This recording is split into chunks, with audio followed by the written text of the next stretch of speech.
Ya, Shalom. Kita akan masuk dalam sesi kedua, dan di sesi kedua ini saya akan melanjutkan penjelasan saya tentang pertanyaan dari Yane Tangko, Yane Triane Tangko, berkaitan dengan apakah paradigma berkaitan dengan patologi sosial, dan bagaimana peran paradigma dalam patologi sosial.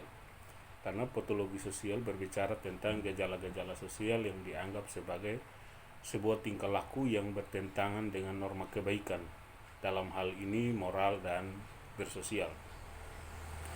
Jadi apa kaitannya? Ya pastilah berkaitan, karena patologi sosial itu terjadi karena adanya paradigma sosial.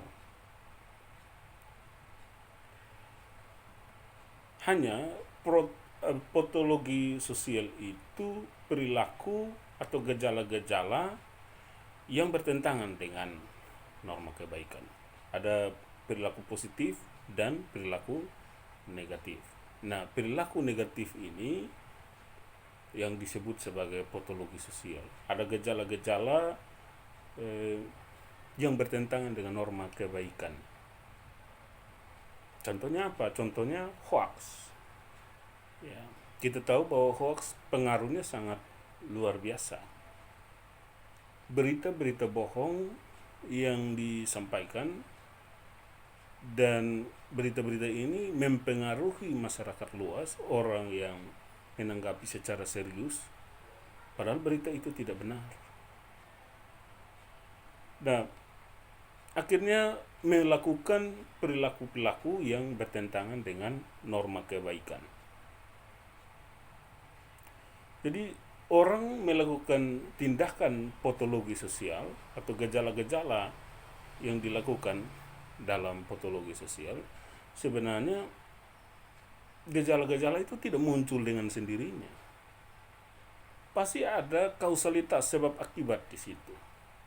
Kenapa sampai ada gejala-gejala sosial, patologi sosial yang bertentangan dengan norma-norma kebaikan? Nah, bagaimana dengan posisi paradigma? Posisi paradigma sosial yang saya maksudkan di sini adalah paradigma sosial, kerangka berpikir, model atau pola yang dipakai untuk melakukan hal-hal yang baik, yang tidak bertentangan dengan nilai-nilai kebaikan dan moral. Ya, begitu ya Yane Tangko ya. Nanti kalau mau digali lagi silakan menanggapi selanjutnya. Yang berikut adalah Cornelia Agrippa. Seseorang perlu memiliki paradigma yang jelas dalam dirinya untuk menghadapi lingkungan sosial. Lingkungan di mana ia berada, agar saat diperhadapkan dengan pertanyaan tentang paradigma sekolah, gereja, dan masyarakat, ia pun mendapatkan umpan balik jawaban yang tepat. Karena itu menurut saya paradigma sangat penting bagi diri sendiri, orang sekitar, dan lingkungan untuk mendapatkan perubahan sosial yang baik. Dengan komentar ini saya ingin mengajukan pertanyaan, apakah di era modernisasi saat ini mempengaruhi pola pikir masyarakat tentang pentingnya paradigma tersebut? Ya, paradigma ini tidak muncul dengan sendirinya. Jadi orang yang berparadigma, orang yang membangun kerangka berpikir, dia membutuhkan model, dia membutuhkan pola. Pola ini didapat dari mana? Dari fakta-fakta pengalaman hidup manusia, lingkungan yang dia lihat. Akhirnya membentuk dia untuk, seperti yang tadi pertanyaan Tangko, dia bisa berperilaku positif maupun gejalanya berperilaku negatif. Dan apakah modernisasi bisa mempengaruhi pola pikir masyarakat? Iya, karena perkembangan era global ya membuat manusia berubah cara paradigmanya. Dulu orang masih berinteraksi secara langsung. Ya, kalau mau undang orang dulu undangannya ya lewat pergi sampaikan dari mulut ke mulut. Lalu dalam perkembangan waktu era modernisasi ada surat undangan yang disampaikan. Lalu masa kini lagi ada orang berpikir cepat di era modernisasi, di posting saja atau di grup WA keluarga, maka undangan telah sampai. Tetapi harus ingat bahwa masyarakat juga masih dipengaruhi oleh pola paradigma lama. Misalnya, kalau orang mengundang lewat media sosial, SMS atau WA, ada masyarakat yang merasa tidak dihargai, lalu mereka tidak datang dalam undangan itu. Tapi masyarakat akan merasa bahwa ini konteks masyarakat NTT ya. Kalau orangnya datang mengundang secara langsung, itu akan sangat mempengaruhi dia untuk dia datang dalam undangan itu. Jadi era modernisasi perkembangan yang begitu cepat ini bisa mengubah paradigma orang. Tapi sekali lagi bahwa kerangka berpikir yang positif, yang benar, yang tepat sesuai dengan fakta juga bisa mengarahkan era modernisasi ini ke arah yang tepat, bukan dipengaruhi untuk melakukan perilaku yang salah. Jadi teknologi, ilmu pengetahuan bisa dikembangkan untuk hal yang salah, tetapi orang memiliki paradigma yang benar, dia akan mengelola itu untuk sesuatu yang benar, untuk tujuan kemanusiaan, untuk tujuan yang baik. Nah, apa hubungannya dengan kehidupan sekolah, gereja, dan masyarakat? Modernisasi masuk, perilaku siswa mulai berubah. Siswa, contohnya ada siswa yang lebih banyak main game daripada kerja tugas. Nah, bagaimana guru menanggapinya? Atau perilaku perkelahian, perilaku narkoba atau kekerasan itu didapatkan dari nonton film-film di YouTube. Nah, bagaimana sekolah, gereja, masyarakat menyikapi ini? Nah, dibutuhkan pola yang baru, paradigma yang baru untuk mengarahkan anak-anak, untuk mengarahkan siswa ke arah pemikiran yang tepat. Dan ini tugas seorang guru. Nah, kenapa kita belajar paradigma sosiologi? Supaya kita juga punya kemampuan untuk membahasakan apa yang kita pahami dan kembangkan dalam kerangka berpikir kita. Yang berikut, Diana Numlini berbicara mengenai kaidah. Ini secara harafiah adalah norma, aturan, dan nilai apa yang menjadi dasar. Dan apa kaitannya paradigma dengan kaidah? Kaidah itu sesuatu yang sudah ada, sesuatu yang disepakati dalam masyarakat, dalam tindakan pemerintah, ya, dalam budaya. Jadi norma sopan santun, harus menyapa orang lain, itu sudah terbentuk. Kultur di Indonesia, di NTT itu berbeda dengan kultur yang ada di tempat lain. Tapi tegur sapa bagi orang Indonesia itu sudah hal yang wajib. Yang kultur lebih spesifik lagi, misalnya orang Sabu, cara bertegur, cara menghargai orang, menyapa, bersalaman dengan orang dengan cara hidung yang dipertemukan. Jadi itu ciri khas menghargai orang lain. Itu aturan norma orang Sabu, tapi tidak cocok ditempatkan untuk orang Jawa misalnya. Orang Jawa merasa bahwa cium hidung itu sesuatu yang aneh, ya. Karena mereka bisa lewat pipi cipika-cipiki gitu. Ya. Nah, norma, aturan, dan nilai itu ada payungnya di daerah, tempat, lingkungan, perkembangan paradigma dari kelompok-kelompok. Ya, jadi kalau saya sebut tadi sabu berarti itu paradigma orang sabu. Seperti itu. Dan kalau paradigma orang sabu aturan mainnya begitu, normanya begitu, maka tidak bisa dipaksakan untuk sama dengan paradigma suku-suku lain. Tetapi kita diatur dalam wadah yang lebih besar, misalnya aturan, ya, ada peraturan pemerintah, ada peraturan presiden, ada peraturan daerah, ya, ada perda dan sebagainya. Ada hukum pidana, hukum perdata untuk mengelola eh, sistem nilai yang ada di dalam masyarakat sosial.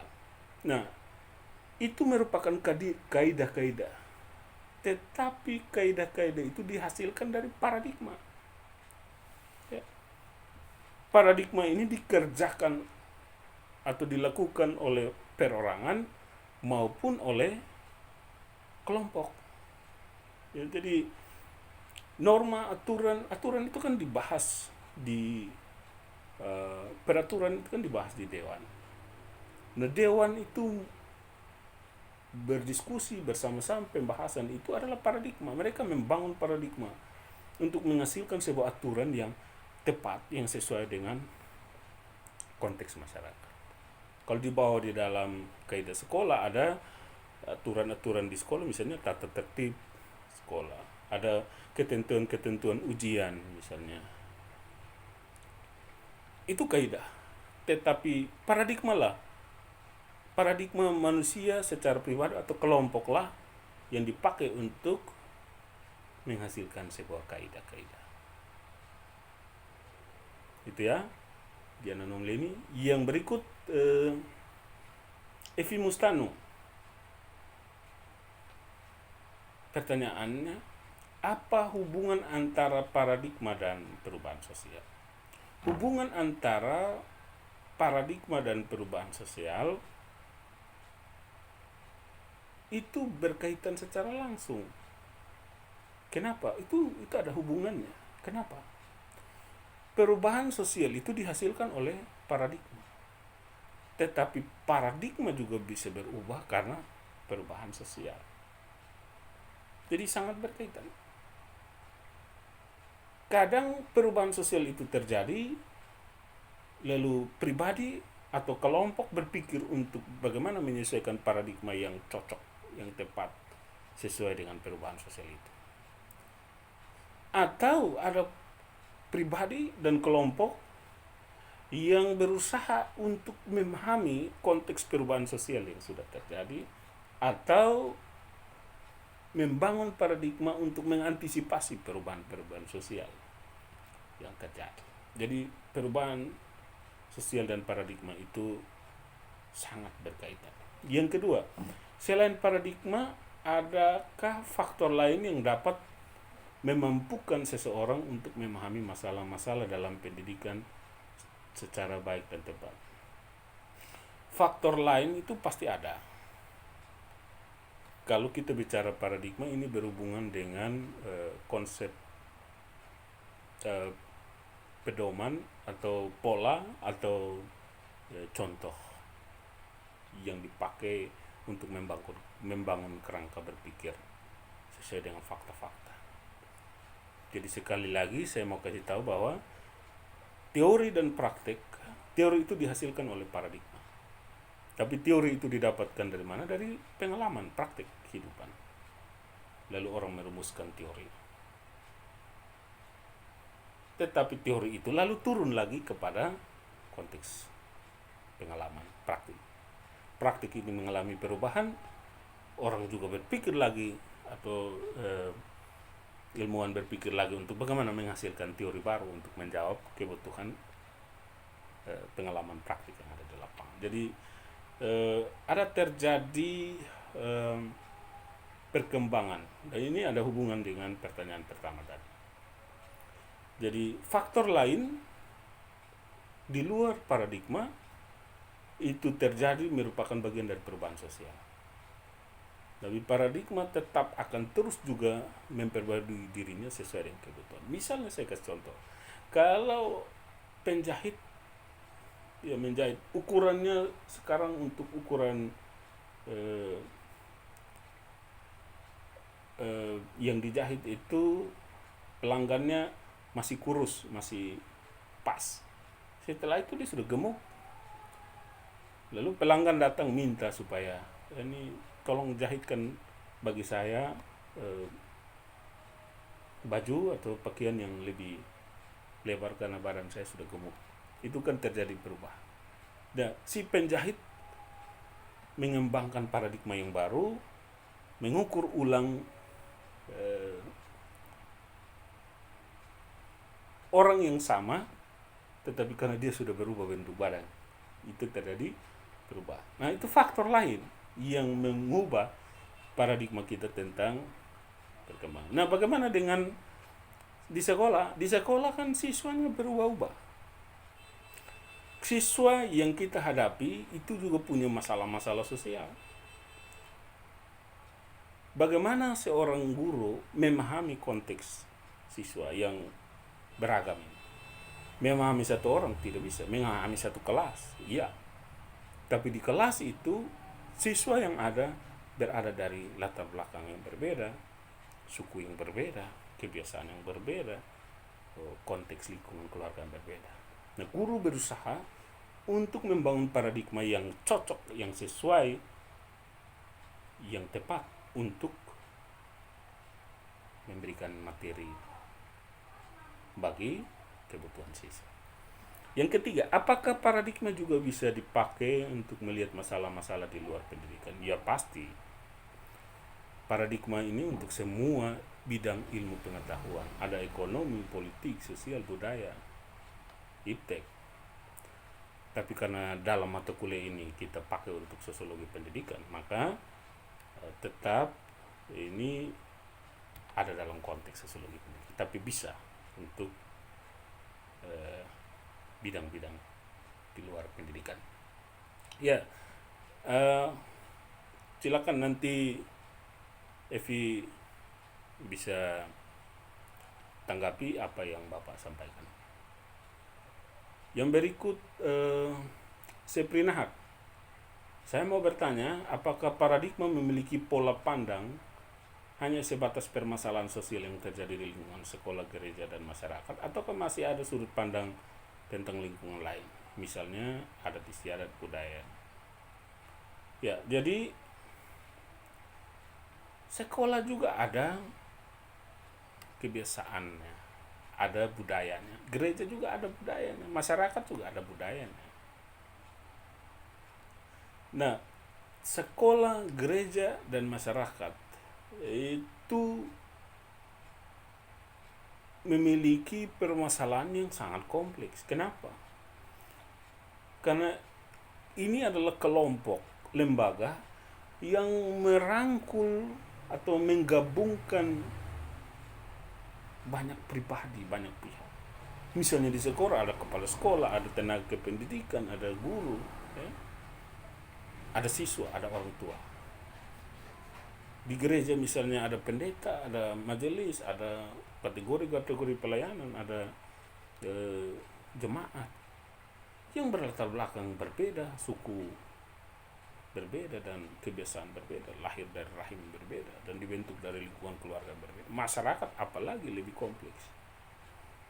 Jadi itulah tantangan bagi orang yang belajar paradigma. Setiap pribadi yang belajar, yang tergabung dalam lembaga-lembaga ini berusaha untuk mengembangkan dirinya secara efektif dan tepat guna, sesuai dengan kebutuhan dan permasalahan di lingkungan masing-masing, lingkungan kelompok maupun pribadi. Ingat, kalau pribadi itu lebih mudah karena kita berbicara dengan satu orang, kita menyelesaikan persoalan satu orang. Sedangkan kalau kita berbicara dengan kelompok, sekolah, gereja, dan masyarakat, maka kita akan harus melihat permasalahan yang lebih luas dan besar. Nah, karena itu fakta-fakta dan data-data yang kita butuhkan juga besar. Ya, Marlene Chibiaf, mengapa Josh Richard mengartikan bahwa paradigma merupakan gambaran fundamental tentang subjek matter dalam suatu ilmu. Yang kedua, apa yang harus dilakukan jika mahasiswa tidak memiliki paradigma? Pertanyaan pertama, George Richard adalah pakar yang memahami paradigma sebagai gambaran fundamental atau subject matter. Subject matter artinya kemampuan manusia secara pribadi untuk mengukur, untuk mendalami satu masalah, mendalami sebuah objek atau suatu situasi dan kondisi. Nah, mengapa George Richard mengartikan bahwa paradigma seperti itu? Karena memang orang mau menyelesaikan masalah, siapapun dia harus mengukur dulu masalahnya apa. Apa sebab akibat dampak kondisi fakta yang ada di masalah itu. Kalau tidak, maka dia tidak akan tahu, dan kesimpulan yang dia bangun adalah kesimpulan yang tidak sesuai dengan permasalahan yang sementara dihadapi. Yang kedua, apa yang harus dilakukan jika mahasiswa tidak memiliki paradigma? Semua orang pasti memiliki paradigma, karena manusia selalu punya objek untuk dilihat dari panca inderanya, dirasakan dari panca inderanya, diketahui. Ya. Kalau kita mau menjelaskan tentang kursi, kalau tidak pernah melihat kursi, bagaimana menjelaskan? Meskipun kita tidak pernah melihat kursi, tetapi paling tidak orang yang menjelaskan kepada kita harus sangat-sangat mendetail supaya kita bisa menjelaskan tentang kursi. Ya, jadi paradigma itu pasti ada di dalam diri kita. Tapi kualitas paradigma kita ditentukan oleh bagaimana kita mengembangkan cara berpikir kita. Apakah sesuai dengan contoh, konteks, model, pola, sesuai tidak. Makanya saya kasih contoh yang sederhana itu tentang penjahit baju. Kalau dia tidak punya ukuran jelas tentang kebutuhan pelanggannya atau model yang sesuai dengan kebutuhan pelanggannya, maka hasil dari jahitannya itu tidak dipakai dan tidak bisa digunakan. Yang berikut, Marlenci Tefnai. Bagaimana dengan mahasiswa yang tidak memiliki paradigma? Mahasiswa pasti memiliki paradigma. Kalau tidak memiliki paradigma, ya bahaya. Karena paradigma pasti ada di setiap orang. Orang yang tidak sekolah pun memiliki paradigma untuk mengembangkan diri. Yang kedua, bagaimana peran guru PAK dalam menghadapi siswa yang tidak memiliki paradigma? Guru PAK harus memiliki paradigma, siswa juga sudah ada paradigmanya. Tapi yang berbeda adalah guru PAK memiliki kemampuan yang lebih dari sisi pendidikan, dari sisi usia, pengalaman, jam terbang. Sedangkan siswa punya paradigma yang terbatas. Dan dia membutuhkan peran guru untuk mengisinya dengan paradigma yang baik. Dan dia mengelola paradigma itu untuk membangun pemahaman. Ingat bahwa paradigma ini adalah sebuah contoh, model. Kalau guru menjelaskan tanpa model dan contoh, anak-anak akan berpikir itu apa yang dimaksudkan oleh guru. Apa yang dipahami siswa ditentukan oleh bagaimana guru menjelaskan secara efektif dan tepat, sesuai dengan pola, model, dan contoh kerangka berpikir yang dihasilkan dengan tepat juga.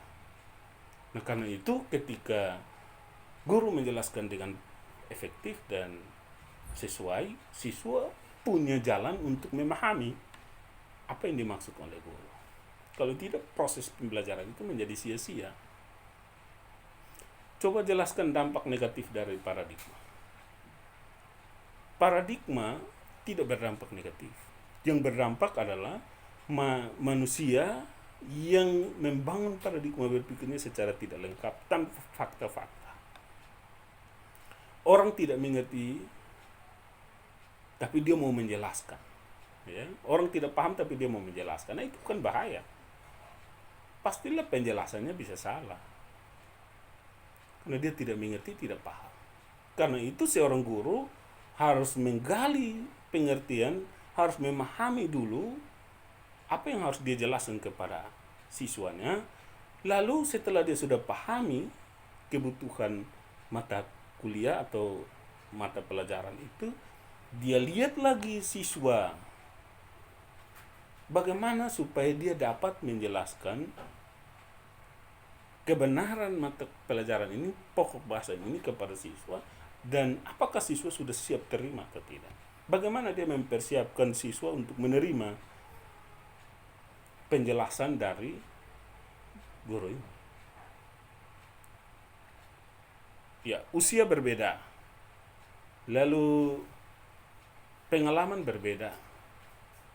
Kalau guru memakai konteks dia untuk menjelaskan kepada siswa, ya pasti siswa tidak paham, karena siswa belum sama umurnya dengan guru. Karena itu guru harus turun menghadapi siswa dengan konteks siswa, dengan kebutuhan siswa. Saya kasih contoh.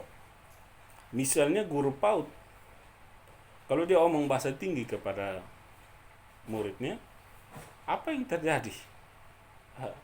Muridnya malah bingung. Itu baru anak PAUD. Mahasiswa juga bingung kalau dosen berbicara di level dia tanpa menyederhanakan sesuai dengan konteks mahasiswa.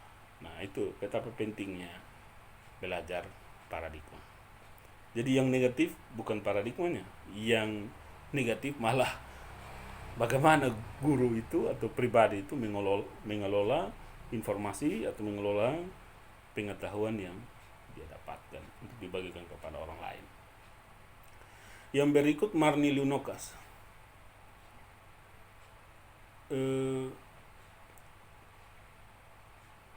Saya ingin memberikan tanggapan, sebenarnya sikap sadar atau tidak sadar sudah harus dibentuk dari dalam keluarga untuk memahami arti dan kualitas, sehingga ketika seorang berada dalam lingkungan sekolah, gereja dan masyarakat, ia sudah harus memahami aturan-aturan atau norma yang berlaku. Betul.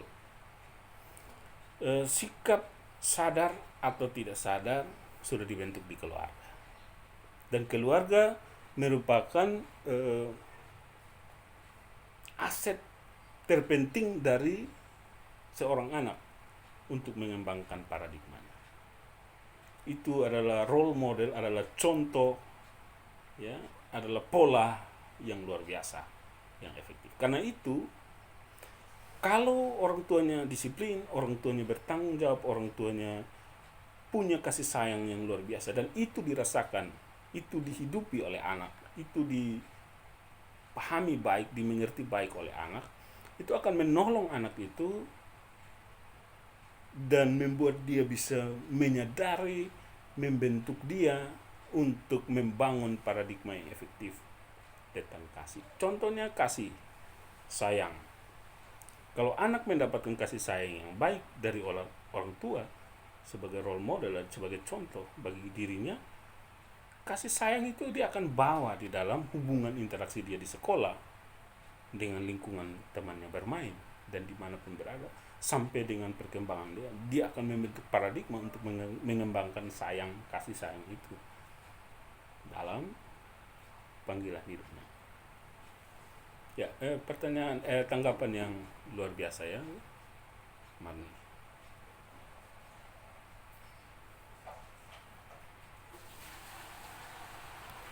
Ya, berikutnya Sandra Beo. Kenapa paradigma harus disebut percontohan atau model atau olah? Ya, paradigma adalah percontohan, model atau pola. Kenapa? Karena bagaimana paradigma itu dibentuk tanpa percontohan atau model? Ya. Sekali lagi saya kasih contoh.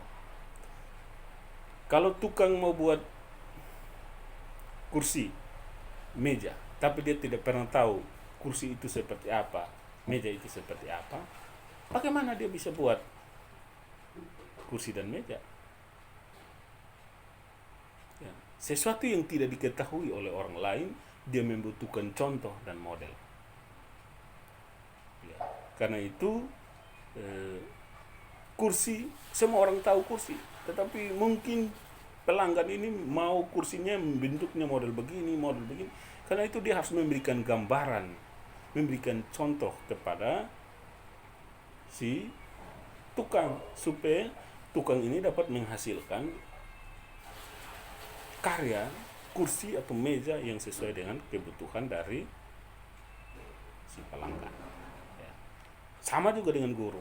Guru harus memberikan contoh, model, pola yang tepat dalam pembelajaran kepada siswa, supaya siswa juga punya gambaran bagaimana mengembangkan dirinya. Ya, Sandra ya.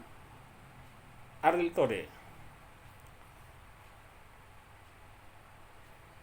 apakah dalam sosiologi pendidikan hanya menggunakan paradigma sebagai satu paham untuk mengatasi masalah? Lalu bagaimana seorang mahasiswa membangun paradigma tersebut, baik di gereja, masyarakat, sebagai satu fakta? Fakta jelas, mengatasi masalah dengan paradigma jelas. Nah, bagaimana membangun paradigma? Ya, membangun berdasarkan contoh dan model, pola. Kalau kita mau menyelesaikan masalah sosiologi, masalah sosial, kita membutuhkan pola, gambaran, fakta di lapangan. Ariel ketemu dengan dua orang bertengkar. Ariel ingin mendamaikan mereka. Bagaimana caranya? Caranya hanya satu. Ariel harus mendapatkan data fakta, siapa yang salah, bagaimana latar belakang ceritanya, bagaimana cara menyelesaikannya, ditentukan oleh paradigma informasi, contoh, model, pola yang didapatkan. Kalau tidak diidentifikasi lebih dulu, tidak dicari tahu lebih dulu, Ariel bisa mengambil keputusan yang salah, menyalahkan orang yang tidak salah. Ya, berikut Milvilete. Bagaimana cara mengatasi sikap tak sadar akan arti dan kualitas? Ya, arti dan kualitas ini harusnya disadari. Tapi sifat manusia bisa jadi dia cuek, dia malas tahu dengan arti dan kualitas itu. Dia tidak serius. Nah, hasilnya juga tidak serius karena pola paradigma yang dibangun tidak serius. Kalau Anda ingin berkualitas, tentunya Anda membutuhkan pola, fakta, model, contoh berkualitas. Anda mau jadi pintar, Anda membutuhkan pola, model, cara untuk menjadi pintar. Ya, Anda mau tahu segala sesuatu yang baik, Anda membutuhkan pola, model, cara, dan disitulah yang disebut dengan paradigma. Yang berikut, Florence Deru, apa yang menyebabkan sikap apatis dan lesu terhadap siswa dan bagaimana cara mengatasinya? Sikap apatis dan lesu ini kalau ditinjau dari hukum kausalitas sebab akibat, sebenarnya hanya siswa itu yang tahu. Nah, bagaimana cara mengatasinya? Guru harus mencari tahu di siapa? Di siswa, di lingkungan siswa itu terbentuk menjadi apatis dan lesu. Lingkungannya di mana? Bisa saja di keluarga, bisa saja dalam hubungan pertemanan antar teman di kelas. Ya, jadi kenapa apatis, kenapa lesu? Pasti ada alasannya. Nah, tugas seorang guru sebelum menyelesaikan apatis dan lesu ini, dia harus mencari tahu mana karakter apatisnya, kenapa dia apatis dan lesu, apa indikator, apa fakta-fakta yang menunjukkan bahwa dia apatis dan lesu. Nah, pada saat itulah guru sudah memiliki paradigma menyelesaikan masalah dengan pola yang benar. Jadi saudaraku, terima kasih untuk tanggapan kalian semua. Saya sudah menjawab, merespon, menanggapi apa yang Anda tanyakan. Apabila Anda tidak puas atau Anda merasa bahwa ini belum jelas atau ada pemikiran berkembang berkaitan dengan materi eh, ini, maka silakan Anda lanjutkan tanggapan Anda di channel saya supaya saya bisa memperbaikinya. Lalu yang berikut, nanti saya akan melanjutkan dengan materi yang baru di luar paradigma sosiologi pendidikan ini. Tetapi itu bukan berarti materi ini selesai kalau Anda belum mengerti. Kalau Anda belum mengerti, maka Anda harus bertanya. Kita menggali bersama-sama sampai dengan kita mendapatkan jawaban terbaik. Terima kasih untuk responnya dan partisipasinya. Tuhan Yesus memberkati kita semua.